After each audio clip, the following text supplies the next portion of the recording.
گناہ دو طرح کے لوگ کرتے ہیں.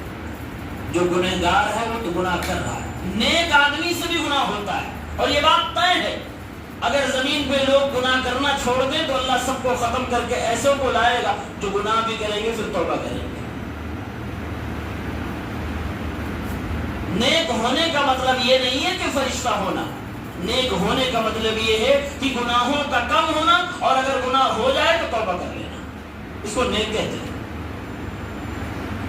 جب نیک آدمی سے گناہ سرزد ہو جاتا ہے لگے ہاتھ وہ دو نیکی کرتا ہے.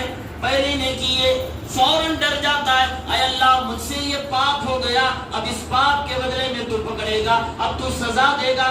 تو اس سزا کی ڈر جو اس کے سزا والی بات جو اس کے دل میں آئی وہ ایک نیکی ہے اور وہ نیکی اللہ تعالیٰ کو پسند ہے. دوسری نیکی وہ یہ سوچتا ہے کہ اے اللہ رب العالمین تو معاف کرنے والا ہے, اب تو معاف فرما دے گا. معافی کی امید اور ایک سزا کا ڈر, یہ دونوں نیکیاں جب نیک آدمی گناہ کرتا ہے تو فوراً ہی کر دیتا, اور گنہگار آدمی گناہ کرتا ہے تو اس کو نہ تو سزا کا ڈر ہوتا ہے اور نہ معافی کی امید ہوتی ہے, اس لیے توبہ بھی نہیں کرتا. قرآن میں اللہ نے فرمایا انما ذالکم الشیطان یخوف اولیاءہ فلا تخافوہم وخافونی ان کنتم مومنین. ساری دنیا کے مسلمانوں سے آپ پوچھئے کہ آپ اللہ سے ڈرتے ہو؟ ہر مسلمان کہے گا میں ڈرتا ہوں. لیکن کمال کی بات ہے کہ اللہ تعالیٰ نے کوئی چیز پوشیدہ نہیں رکھی ہے. اگر آدمی کہتا ہے ہمیں نبی سے محبت ہے, اللہ فرماتا ہے یہ اس کی نشانی ہے نشانی تو ٹھیک ہے ورنہ جھوٹ بولتے ہو. آدمی کہہ رہا مجھے اللہ سے ڈر لگتا ہے, اس کی یہ نشانی ہے نشانی تو ٹھیک ہے ورنہ جھوٹ بول رہے ہو. تو دنیا میں دنیا کے سامنے انسان کا کالا چٹا پورا کھل کے سامنے آ جاتا ہے. فرمایا اللہ نے کہ شیطان انسانوں کو اپنے ماننے والوں کا ڈر دلاتا ہے. آپ دیکھیں گے لوگ ایسی ایسی چیزوں سے ڈرتے ہیں جس سے کبھی نہیں ڈرنا چاہیے. مرے ہوئے لوگوں سے ڈرتے ہیں, مرے ہوئے لوگوں سے ڈر رہے ہیں, اور اندھ وشواس اگر آ جائے تو بلی سے بھی ڈر رہے ہیں, راستہ کٹ جائے تو اس سے ڈر رہے ہیں.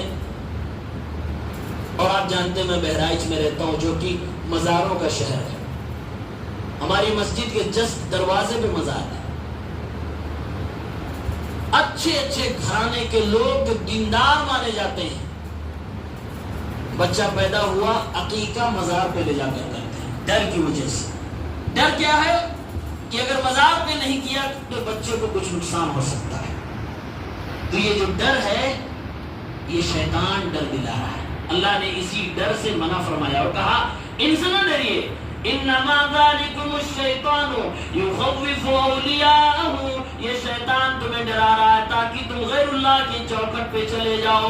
فلا تخافوہم, تو ان سے نہ ڈرو, وخافونی, مجھ سے ڈرو, ان کنتم مومنین, اگر سچ میں تم مسلمان ہو اور مومن ہو. یہ بات اگر ہم اپنے دل میں بٹھائیں کہ اللہ فرمائے سچ میں اگر مومن ہو تو مجھ سے ڈرو, اس کا مطلب یہ ہے کہ جو اللہ سے نہیں ڈرتا وہ سچ میں مومن نہیں ہے.